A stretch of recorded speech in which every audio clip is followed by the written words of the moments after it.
Okay, let's dive right in. Have you ever just looked at the news and wondered why two countries can be allies one day and then seem like they're rivals the next? Well, that's geopolitics in a nutshell.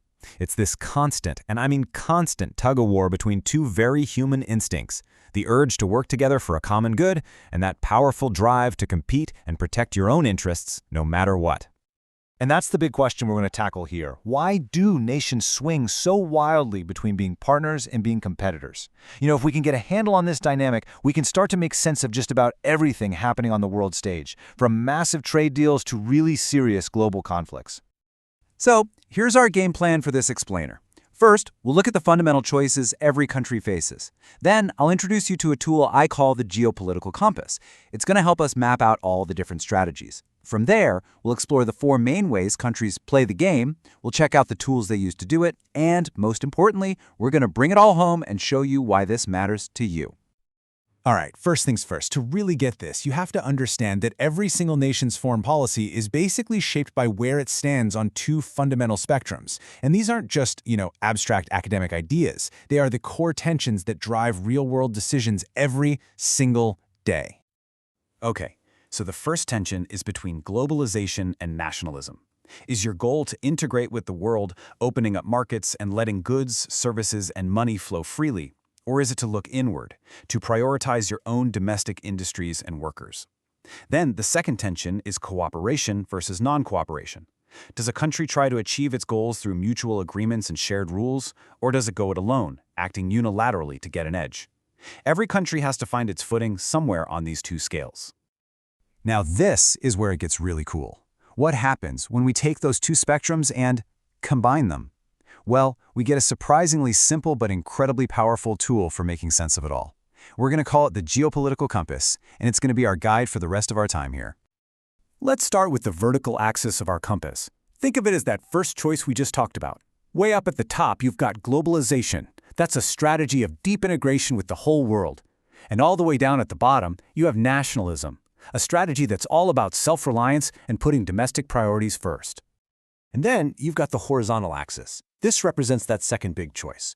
Over on the left, you have cooperation, where countries team up through alliances and treaties. And on the right, you have non-cooperation, where countries would much rather act alone, often in a pretty competitive way. And voila, this is the whole picture. When you put those two axes together, what you get are these four distinct quadrants: multilateralism, hegemony, bilateralism, and autarky. Each one of these is like a different playbook, a different strategy for how a country behaves in the world. This compass right here, this is our map for understanding global politics.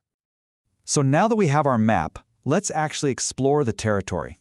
What do these four different approaches, these archetypes, actually look like out there in the real world? Let's break them down, one by one. First up, in the top left corner, we have multilateralism. This is basically the we're all in this together quadrant. It's defined by high globalization and high cooperation. We're talking shared security pacts, people and goods moving freely across borders, common rules and regulations. The classic example of this, of course, is the European Union. And building a multilateral system like that is a long, deliberate process. The EU didn't just appear out of nowhere.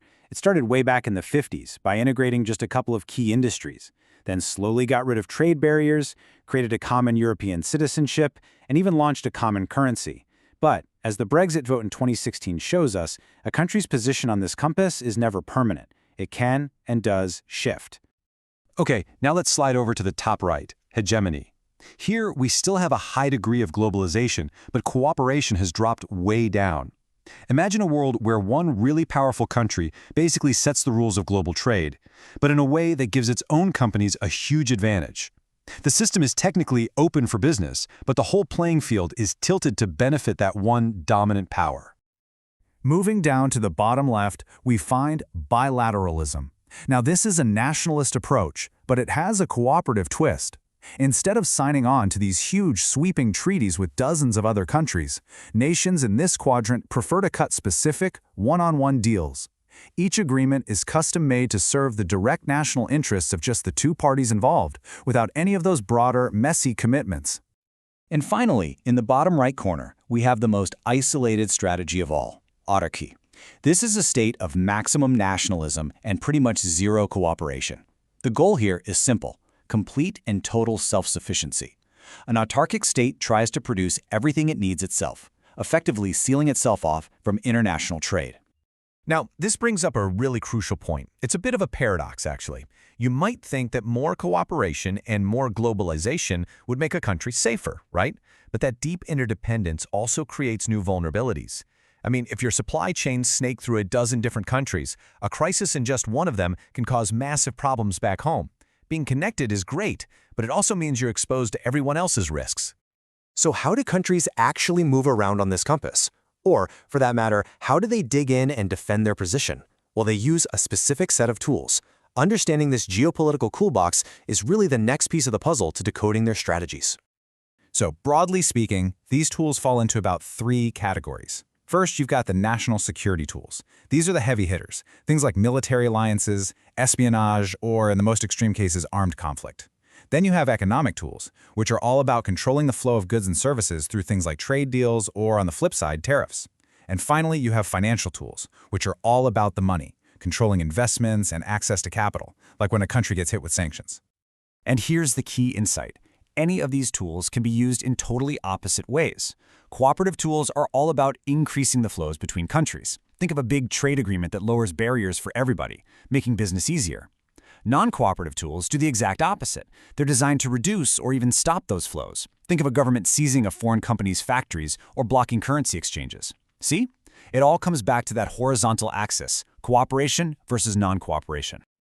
Okay, so we've built this whole framework for understanding how the world works, but what does any of this actually have to do with you?